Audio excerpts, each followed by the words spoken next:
자, 오늘 밤도 혹시 그 사람 때문에 잠을 설치고 계신가요? 분명히 그 사람이 잘못했고 그 사람이 나쁜 인간인데 정작 고통받는 건 왜 항상 나일까요? 침대에 누워 천장을 보고 있으면 아까 그 인간이 했던 재수 없는 말, 나를 무시하던 그 눈빛, 그리고 그때 내가 했어야 했던 말들이 머릿속에서 무한 반복됩니다.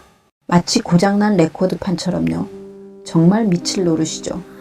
내가 미워하는 그 사람은 지금쯤 아마 다리 쭉 뻗고 아주 편안하게 코까지 골며 자고 있을 텐데 왜 나는 이 소중한 밤에 내 에너지를 그 사람에게 바치고 있는 걸까요?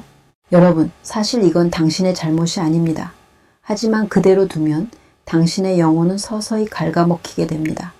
오늘 우리는 아주 차갑고도 명확한 진실을 마주할 겁니다.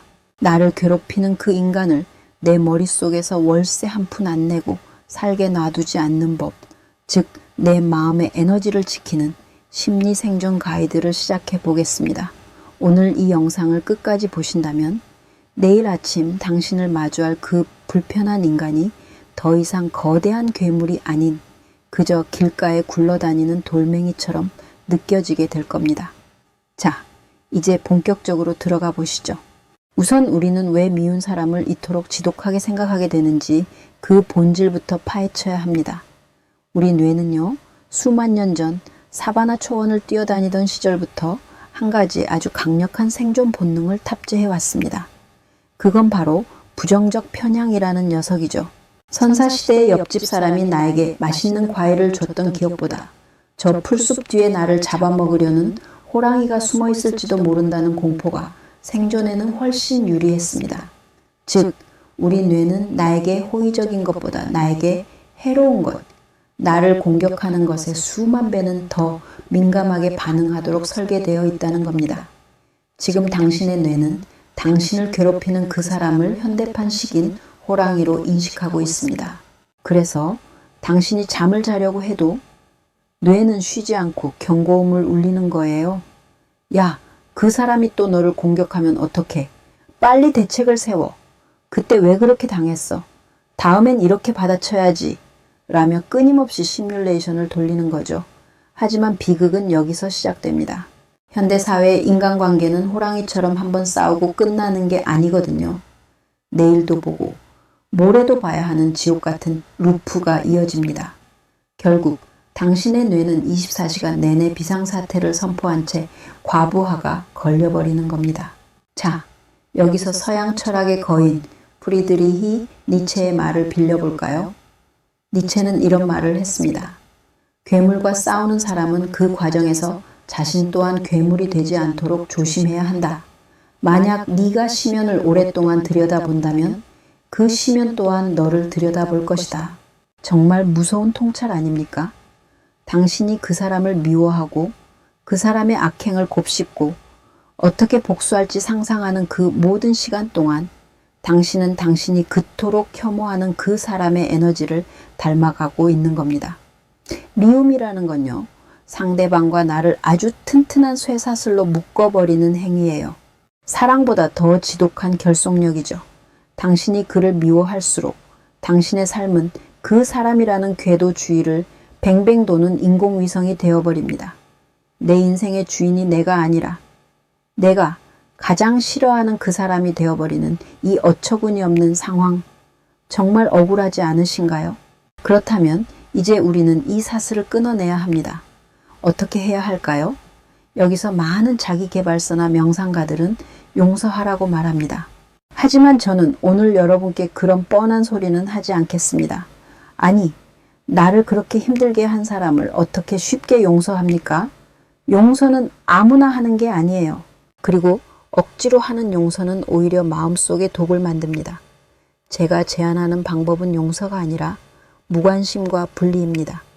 우리를 괴롭히는 그 미운 사람은 사실 인격적으로 성숙하지 못한 마음이 텅 비어버린 가련한 존재일 뿐입니다. 그 사람이 나에게 상처를 준 건 그 사람 내면이 결핍과 콤플렉스로 가득 차서 넘쳐 흐른 쓰레기가 우연히 나에게 튄 것뿐이에요.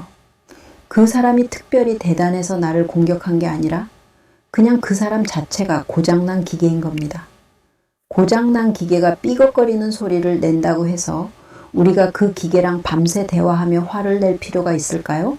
그냥 저 기계는 또 소음을 내는구나 하고 귀마개를 끼면 그만입니다. 그런데도 자꾸 생각이 난다면 이제 심리적 월세 개념을 도입해 보세요. 우리 마음에는 한정된 에너지가 있습니다. 하루에 100이라는 에너지가 있다고 칩시다. 이 에너지는 당신의 행복, 당신의 성장, 당신이 사랑하는 사람들을 위해 써야 할 아주 귀한 자산입니다.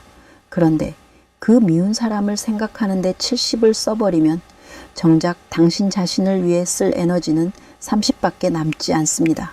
자, 스스로에게 물어보세요. 저 인간이 내 마음의 소중한 공간에 무단 침입해서 내 에너지를 훔쳐가고 있는데 내가 왜 가만히 보고만 있어야 하지?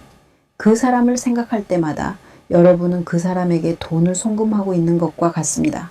현금 10만 원을 그 인간 통장에 매일 꽂아주고 있다고 생각하면 당장 멈추고 싶지 않으신가요? 미워하는 마음이 들 때마다 외치세요. 입금 중단? 오늘 월세는 여기까지다. 이게 말처럼 쉽지 않다는 거 저도 잘 압니다. 그래서 구체적인 기술이 필요하죠. 심리학에서 말하는 사고 정지 기법을 활용해 보세요. 그 사람 생각이 꼬리에 꼬리를 물고 올라올 때 물리적으로 신호를 주는 겁니다. 손목에 고무줄을 차고 있다가 탁 튕기거나 속으로 그만이라고 크게 외치세요. 그리고 즉시 주변의 아주 사소한 것에 집중하는 겁니다. 지금 내 손에 닿는 이불의 촉감, 창밖에서 들리는 자동차 소리, 혹은 지금 내 코끝을 스치는 공기의 온도 같은 것들이요. 과거의 불쾌한 기억이나 미래의 불안이 아니라 지금 여기의 감각으로 강제로 나를 끌어오는 겁니다. 이건 뇌의 회로를 재설계하는 훈련입니다. 처음에는 힘들겠지만 반복하다 보면 뇌는 깨닫게 됩니다. 주인님이 이제 저 미운 사람 생각을 거부하는구나. 이제 이 회로는 폐쇄해야지. 이렇게 뇌의 신경 가소성을 이용해 미움의 고속도로를 철거하고 평온의 오솔길을 만드는 겁니다. 여기서 한 걸음 더 나아가 볼까요? 가끔은 그 미운 사람이 나를 성장시키는 역설적인 스승이라고 생각해보는 관점의 전환이 필요합니다. 스피노자는 증오는 그 대상이 파멸하기를 바라는 슬픔이다 라고 했습니다. 내가 그를 미워하는 건 결국 내 안의 슬픔을 키우는 일이죠. 반대로 그 사람이 나에게 준 고통을 통해 내가 무엇을 배웠는지 냉정하게 분석해 보세요. 저런 부류의 인간들은 이런 식으로 가스라이팅을 하는구나. 다음엔 초기에 차단해야지. 나는 절대로 저런 식으로 타인에게 상처 주는 사람이 되지 말아야지 하고 말이죠. 미운 사람을 내 인생의 오답 노트로 활용하는 겁니다. 시험 문제에서 틀린 문제를 계속 들여다보며 자책하는 건 바보 같은 짓이지만 그 문제를 분석해서 다음에 안 틀리게 만드는 건 지혜로운 일이죠. 그 사람을 감정의 대상이 아닌 연구의 대상으로 치환해 보세요. 저 인간은 오늘 또 저런 식으로 열등감을 표출하네? 참 흥미로운 케이스야 라고 관찰자의 입장이 되는 순간 당신은 피해자에서 분석가로 위치가 바뀝니다. 권력 구조가 역전되는 것이죠. 여러분, 마지막으로 이 질문을 던지고 싶습니다. 당신의 인생은 단 한 번뿐입니다. 그리고 우리에게 주어진 시간은 생각보다 훨씬 짧습니다. 그 귀한 시간을 당신을 사랑해 주지도 않고 당신에게 아무런 도움이 안 되는 그 미운 인간을 위해 낭비하기에 우리 인생은 너무나도 아름답지 않나요? 그 사람을 잊으려고 애쓰지 마세요. 억지로 잊으려 하면 더 생각납니다. 대신 당신의 삶을 너무나도 바쁘고 즐거운 것들로 꽉 채워버리세요. 당신이 좋아하는 취미, 당신을 웃게 만드는 친구들, 당신의 가슴을 뛰게 하는 꿈들로 마음의 공간을 꽉 채우면 그 미운 사람이 비집고 들어올 틈 자체가 없어집니다. 최고의 복수는 그 사람보다 잘 사는 것이 아니라 그 사람의 존재 자체를 당신의 인생에서 의미 없는 소음으로 만들어 버리는 것입니다. 오늘부터 당신의 마음속에 보안 요원을 한 명 세워두세요. 그리고 그 미운 사람이 불쑥 나타나려고 할 때마다 당당하게 말하는 겁니다. 미안하지만 당신은 여기 들어올 자격이 없어. 나가줘. 당신은 충분히 사랑받을 자격이 있고 평온할 권리가 있습니다. 그 누구도 당신의 밤을 망치게 두지 마세요. 당신의 에너지는 오직 당신 자신을 위해서만 쓰여야 합니다. 단단한 마음을 가지고 자유로운 삶을 향해 한 걸음 더 나아가는 당신을 제가 진심으로 응원합니다. 오늘 밤은 부디 그 어떤 방해도 없이 당신 자신만을 위한 깊고 평안한 잠에 드시길 바랍니다. 이 이야기가 당신의 마음에 작은 위로와 힘이 되었다면 좋겠습니다. 다음 영상에서도 당신의 마음을 단단하게 만들어줄 깊이 있는 이야기로 찾아오겠습니다. 긴 시간 들어주셔서 감사합니다. 잠시 눈을 감고 깊게 숨을 들이마셔 보세요. 그리고 내뱉으면서 이렇게 생각하세요. 나는 이제 그 사람으로부터 자유롭다. 내 마음의 주인은 나다. 자, 이제 정말 편안하게 쉬세요. 고생 많으셨습니다.